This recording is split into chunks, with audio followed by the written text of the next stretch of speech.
Job లేక ఇబ్బంది పడుతున్నారా? అయితే మెడికల్ కోడింగ్ మీకు మంచి ఆప్షన్. వెంటనే కాల్ చేసి కోర్సులో జాయిన్ అవ్వండి. తెలుగు రాష్ట్రాల్ని అతి దగ్గర చేసేటువంటి ప్రయత్నం చురుగ్గా సాగుతుంది.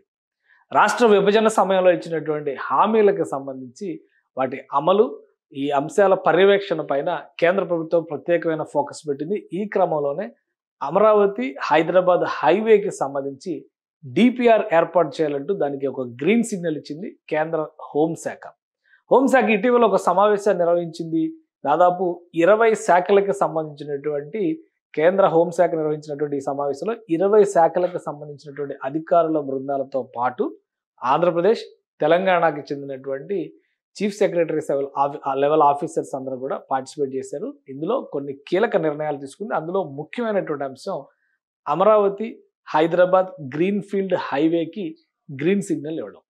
సో ఈ హైవేకి సంబంధించి ఏర్పాటుని ఒక డిపిఆర్ రూపంలో, డీటెయిల్డ్ ప్రాజెక్ట్ రిపోర్ట్ రూపంలో సమర్పించాల్సి ఉంటుంది. దానికి అయ్యేటువంటి ఖర్చు, మార్గము, భూసేకరణకు సంబంధించినటువంటి అంశాలు, పరిహారం చెల్లింపులు, వీటన్నిటితో కూడినటువంటి ఒక సమగ్ర నివేదికను ఇవ్వాల్సిన అవసరం ఉంటుంది. ఈ క్రమంలోనే కేంద్ర ప్రభుత్వం దీనికి సుముఖత వ్యక్తం చేయడంతో ఇప్పుడు రాష్ట్రాల రెండు కూడా సమన్వయం చేసుకోవడం ద్వారా ఈ ప్రణాళికని రూపొందించాల్సినటువంటి అవసరం కనిపిస్తుంది. సో ఈ డిపిఆర్ రూపొందించడానికి ఉన్నటువంటి అవకాశాలు ఏంటి, ప్రధానంగా అమరావతి హైదరాబాద్ను కలపడానికి ఉన్న మార్గాలు ఏంటి? ఎందుకంటే ఇప్పటికే తెలంగాణ ప్రభుత్వం చాలా స్పష్టంగా హైదరాబాద్ విజయవాడ హైవేని మచిలీపట్నం వరకు విస్తరించేటువంటి ప్రణాళిక గురించి చాలా బలంగా వాదిస్తుంది. ఎందుకంటే మచిలీపట్నం పోర్టుని తెలంగాణ ప్రభుత్వం వినియోగించుకోవడానికి సుముఖత వ్యక్తం చేస్తుంది. అదే క్రమంలో అమరావతి హైదరాబాద్ కనెక్టివిటీ రావడం వల్ల కలిగే ప్రయోజనాలు ఏంటి, దాన్ని కూడా ఒకసారి విశ్లేషించేటువంటి ప్రయత్నం చేద్దాం. ప్రస్తుతం ఆంధ్రప్రదేశ్కి ఉన్నటువంటి డిస్టెన్స్ వైజ్గా చూస్తే ఆంధ్రప్రదేశ్ నుంచి తెలంగాణలో ఉన్నటువంటి మార్గాలు, తెలంగాణ నుంచి ఆంధ్రప్రదేశ్కి ఉన్నటువంటి మార్గాలు, రెండు రాష్ట్రాల రాజధానుల్ని కలిపేటువంటి క్రమంలో విజయవాడ చాలా కీలకమైనటువంటి పాత్ర పోషిస్తుంది. ఏ రకంగా చూసినా కానీ ఈ రెండింటికి సంబంధించినటువంటి రహదారి వ్యవస్థని మనం అర్థం చేసుకునేటువంటి అవకాశం ఉంది. ఈ రహదారి వ్యవస్థ పూర్తి స్థాయిలో రెండు రాష్ట్రాలకి దాదాపు 300 కిలోమీటర్స్ డిస్టెన్స్ చూపిస్తున్నటువంటి వ్యవస్థగా గుర్తించాలి. అందులో విజయవాడ నగరం నుంచే ఈ ప్రయాణాలన్నీ కూడా సాధారణంగా సాగేటువంటి అవకాశం ఉంటుంది. అలానే మరొక ముఖ్యమైనటువంటి అంశం ఏంటంటే NH65 ఈ గతంలో దీన్ని NH9 అనేవాళ్ళు. సో ఈ రహదారి జాతీయ రహదారి ఇది. ఈ జాతీయ రహదారి విజయవాడ హైదరాబాద్ మధ్య ఉన్నటువంటి జాతీయ రహదారి. సో ఇటు గుంటూరు వెళ్ళాలన్నా కానీ, గుంటూరు వెళ్ళాలంటే మరొక మార్గం ఉంది, అది మిర్యాలగూడ మీద నుంచి వెళ్ళేటువంటి మార్గం. అది కూడా గుంటూరు చేరుకునేటువంటి పిడుగురాళ్ళ అలానే సత్తెనపల్లి మీదుగా గుంటూరు చేరుకునేటువంటి మార్గం. ఇది కూడా దాదాపు 300 కిలోమీటర్ల డిస్టెన్స్ చూపించేటువంటి ప్రాంతంగా మనం చూడాల్సి ఉంటుంది. సో ఈ రెండింటి డిస్టెన్స్ 300 కిలోమీటర్లు అయినప్పటికీ కూడా ఇక్కడ దాదాపు 300 కిలోమీటర్లు ఇక్కడ కూడా డిస్టెన్స్ కనిపిస్తుంది. అంటే ఇటు నుంచి విజయవాడ వచ్చి విజయవాడ నుంచి గుంటూరు రావాల్సి ఉంటుంది. అమరావతి నగరం ఇప్పుడు ఈ రెండింటికి మధ్యలో అభివృద్ధి చెందుతున్నటువంటి నగరం. సో దీన్ని దృష్టిలో పెట్టుకొని కేంద్ర ప్రభుత్వం ప్రత్యేకంగా దీనికి సంబంధించినటువంటి డిపిఆర్ని రూపొందించాల్సిందిగా సూచనలు చేసింది. ఈ డిపిఆర్ రూపకల్పనకు సంబంధించినటువంటి విధి విధానాలన్నీ కూడా రెండు రాష్ట్రాలకు సంబంధించినటువంటి అధికారులు సమన్వయంతో చేయాల్సినటువంటి అవసరం ఉంటుంది. అమరావతి ఆంధ్రప్రదేశ్ సంబంధించినటువంటి టోటల్ రోడ్ నెట్వర్క్కి సంబంధించిన మ్యాప్గా దీన్ని మనం చూడాల్సి ఉంటుంది. సో ఇది ఔటర్ రింగ్ రోడ్డుకి సంబంధించి రూపొందించింది. ఇందులో వివిధ మార్గాల్లో రవాణా వ్యవస్థలకు సంబంధించినటువంటి ప్రతిపాదనలు కూడా ఉన్నాయి. ఇప్పుడు NH65గా చెబుతున్నటువంటి మార్గం కృష్ణానదికి వెంటగా ఇలా విజయవాడ వచ్చి ఈ మార్గం నుంచి మళ్ళీ ఇటు గుంటూరుకు వెళ్తున్నటువంటి మార్గం. ఇక్కడ అమరావతి నగరం డెవలప్ అవుతుంది కాబట్టి అమరావతి హైదరాబాద్ డైరెక్ట్ కనెక్టివిటీ విషయంలో ఈ డిపిఆర్ ఏ విధంగా రూపొందిస్తారనేది ఇప్పుడు ఆసక్తికరంగా మారింది. ఈ డిపిఆర్ రూపకల్పనకి ఎంత సమయం ఉంటుంది అంటే మ్యాక్సిమం 3 నుంచి 6 నెలల లోపు సబ్మిట్ చేయాలి. ఎందుకంటే గతంలో కూడా అమరావతి అనంతపురం ఎక్స్ప్రెస్ వే అనేటువంటి ప్రతిపాదన కేంద్ర ప్రభుత్వం గ్రీన్ సిగ్నల్ ఇచ్చినా కానీ ఏపీలో ప్రభుత్వం మారిన తర్వాత దాన్ని పూర్తిగా అటకెక్కించినటువంటి పరిస్థితి ఉంది.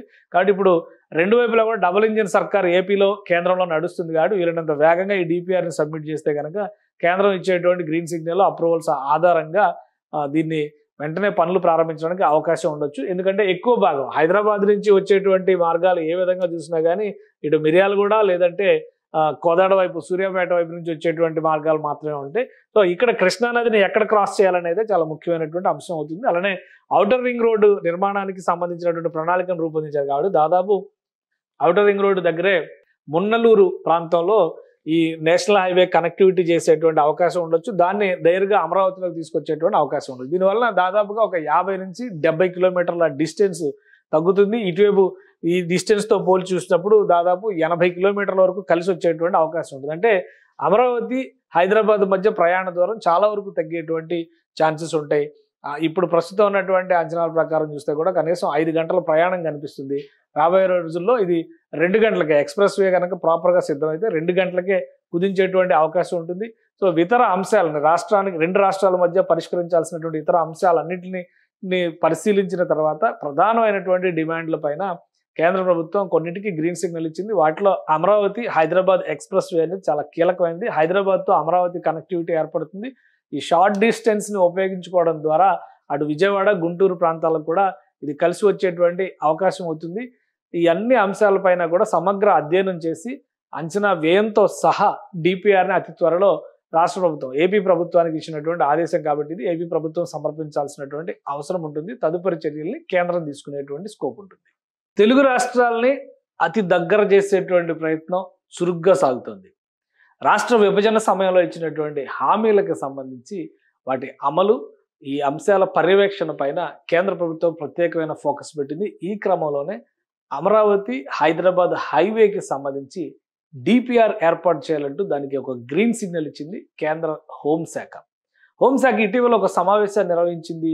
దాదాపు 20 శాఖలకు సంబంధించినటువంటి కేంద్ర హోంశాఖ నిర్వహించినటువంటి ఈ సమావేశంలో 20 శాఖలకు సంబంధించినటువంటి అధికారుల బృందాలతో పాటు ఆంధ్రప్రదేశ్, తెలంగాణకి చెందినటువంటి చీఫ్ సెక్రటరీ లెవెల్ ఆఫీసర్స్ అందరూ కూడా పార్టిసిపేట్ చేశారు. ఇందులో కొన్ని కీలక నిర్ణయాలు తీసుకుంది. అందులో ముఖ్యమైనటువంటి అంశం అమరావతి హైదరాబాద్ గ్రీన్ ఫీల్డ్ హైవేకి గ్రీన్ సిగ్నల్ ఇవ్వడం.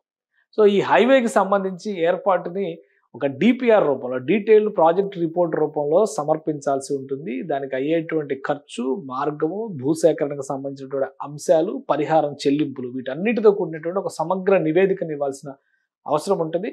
ఈ క్రమంలోనే కేంద్ర ప్రభుత్వం దీనికి సుముఖత వ్యక్తం చేయడంతో ఇప్పుడు రాష్ట్రాల రెండు కూడా సమన్వయం చేసుకోవడం ద్వారా ఈ ప్రణాళికని రూపొందించాల్సినటువంటి అవసరం కనిపిస్తుంది. సో ఈ డిపిఆర్ రూపొందించడానికి ఉన్నటువంటి అవకాశాలు ఏంటి, ప్రధానంగా అమరావతి హైదరాబాద్ని కలపడానికి ఉన్న మార్గాలు ఏంటి? ఎందుకంటే ఇప్పటికే తెలంగాణ ప్రభుత్వం చాలా స్పష్టంగా హైదరాబాద్ విజయవాడ హైవేని మచిలీపట్నం వరకు విస్తరించేటువంటి ప్రణాళిక గురించి చాలా బలంగా వాదిస్తుంది.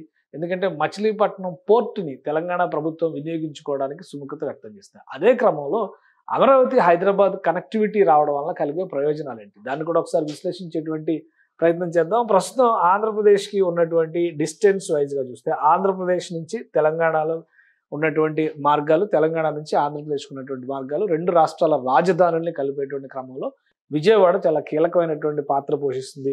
ఏ రకంగా చూసినా కానీ ఈ రెండింటికి సంబంధించినటువంటి రహదారి వ్యవస్థని మనం అర్థం చేసుకునేటువంటి అవకాశం ఉంది. ఈ రహదారి వ్యవస్థ పూర్తి స్థాయిలో రెండు రాష్ట్రాలకి దాదాపు 300 కిలోమీటర్స్ డిస్టెన్స్ చూపిస్తున్నటువంటి వ్యవస్థగా గుర్తించాలి. అందులో విజయవాడ నగరం నుంచే ఈ ప్రయాణాలన్నీ కూడా సాధారణంగా సాగేటువంటి అవకాశం ఉంటుంది. అలానే మరొక ముఖ్యమైనటువంటి అంశం ఏంటంటే NH65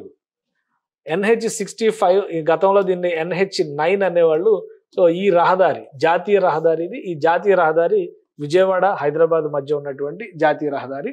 సో ఇటు గుంటూరు వెళ్ళాలన్నా కానీ, గుంటూరు వెళ్ళాలంటే మరొక మార్గం ఉంది, అది మిర్యాలగూడ మీద నుంచి వెళ్ళేటువంటి మార్గం, అది కూడా గుంటూరు చేరుకునేటువంటి పిడుగురాళ్ళ అలానే సత్తెనపల్లి మీదుగా గుంటూరు చేరుకునేటువంటి మార్గం. ఇది కూడా దాదాపు 300 కిలోమీటర్ల డిస్టెన్స్ చూపించేటువంటి ప్రాంతంగా మనం చూడాల్సి ఉంటుంది. సో ఈ రెండింటి డిస్టెన్స్ 300 కిలోమీటర్లు అయినప్పటికీ కూడా ఇక్కడ దాదాపు 300 కిలోమీటర్లు ఇక్కడ కూడా డిస్టెన్స్ కనిపిస్తుంది. అంటే ఇటు నుంచి విజయవాడ వచ్చి విజయవాడ నుంచి గుంటూరు రావాల్సి ఉంటుంది. అమరావతి నగరం ఇప్పుడు ఈ రెండింటికి మధ్యలో అభివృద్ధి చెందుతున్నటువంటి నగరం.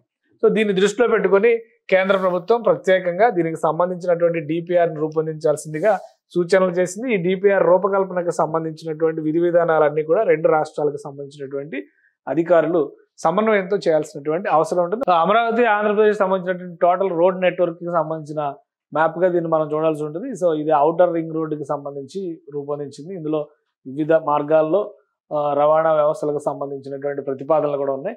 ఇప్పుడు NH65గా చెబుతున్నటువంటి మార్గం కృష్ణానదికి వెంటగా ఇలా విజయవాడ వచ్చి ఈ మార్గం నుంచి మళ్ళీ ఇటు గుంటూరుకు వెళ్తున్నటువంటి మార్గం. ఇక్కడ అమరావతి నగరం డెవలప్ అవుతుంది కాబట్టి అమరావతి హైదరాబాద్ డైరెక్ట్ కనెక్టివిటీ విషయంలో ఈ డిపిఆర్ ఏ విధంగా రూపొందిస్తారనేది ఇప్పుడు ఆసక్తికరంగా మారింది. ఈ డిపిఆర్ రూపకల్పనకి ఎంత సమయం ఉంటుంది అంటే మాక్సిమం 3 నుంచి 6 నెలల లోపు సబ్మిట్ చేయాలి. ఎందుకంటే గతంలో కూడా అమరావతి అనంతపురం ఎక్స్ప్రెస్ వే అనేటువంటి ప్రతిపాదన కేంద్ర ప్రభుత్వం గ్రీన్ సిగ్నల్ ఇచ్చినా కానీ ఏపీలో ప్రభుత్వం మారిన తర్వాత దాన్ని పూర్తిగా అటకెక్కించినటువంటి పరిస్థితి ఉంది.